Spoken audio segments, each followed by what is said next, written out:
O Foro do Albariño, que acolla a adega Terra de Asorei, naceu no 2008 e dende o 2019 é tamén un curso de verán da Universidade de Santiago de Compostela. Trátase dun punto de encontro para escoitar a expertos, profesionais e empresarios chegados de diferentes puntos de España e tamén Portugal. A xornada de hoxe centrouse no enoturismo. He intentado explicar diferentes modelos de enoturismo en el mundo. Es un boom que hay en todo el mundo del enoturismo y he hecho un repaso a 12 o 14 países que están haciendo, con modelos muy diferentes y enfocando eso a qué oportunidades representa para Galicia y sobre todo intentando que muchos de los alumnos jóvenes que tenemos de la Universidad de Santiago se puedan incorporar al enoturismo. Na súa intervención destacou o valor do enoturismo como ferramenta cultural e económica. Aquí hay un valor que es económico y social. Tenéis alguna de las viñas más fragmentadas del mundo, 0,4 hectáreas de media por cada parcela.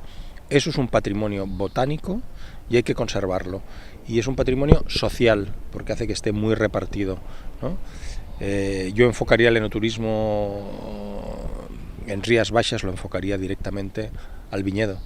No hace falta que nos gastemos millones de euros en hacer bodegas muy bonitas de grandes arquitectos. Tenemos una cosa natural, que es nuestra viticultura tradicional. No foro tamén se comentaron outros casos de éxito do enoturismo no mundo, algúns máis afastados como o da China e outros moi próximos como o proxecto Guau que se desenvolve no Porto. Es un distrito cultural que es la rehabilitación del centro histórico de Gaia, donde se encontraban los antiguos almacenes de vino do Porto, para convertirlo en un referente cultural en el mundo del enoturismo, con una experiencia 360, tanto gastronómica, vínica y de alojamiento, para ayudar al turismo que sea más sostenible, intentando extender la estancia media del turismo en lugar de masificar, que se queden más tiempo los turistas y convertir en un referente internacional, convertir la zona de Gaia, la región norte, en un referente internacional cultural y gastronómico en el mundo del enoturismo. Pero neste foro do Albariño tamén se abordan outros asuntos de interese para o sector. As cepas centenarias e as parcelas singulares centraron outra parte do programa. Me invitaron para que hablara de los viñedos singulares, la importancia que tienen para preservar este legado que nos han dejado nuestros antepasados y resistir a la presión pues que hay en los ecosistemas rurales, ¿no?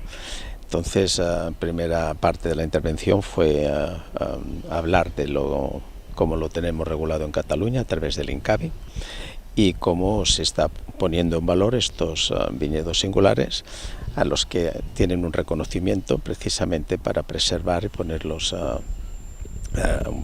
preservarlos de cara al futuro, ¿no? O curso foi clausurado esta tarde por Martín Alemparte, director xeral da Axencia Galega de Calidade Alimentaria, e Xosé Merelles, director xeral de Turismo. Este sábado, o 13º Foro do Albariño vaise clausurar en Cambados cunha derradeira xornada centrada no comercio internacional e as exportacións no sector vitivinícola da de Rías Baixas.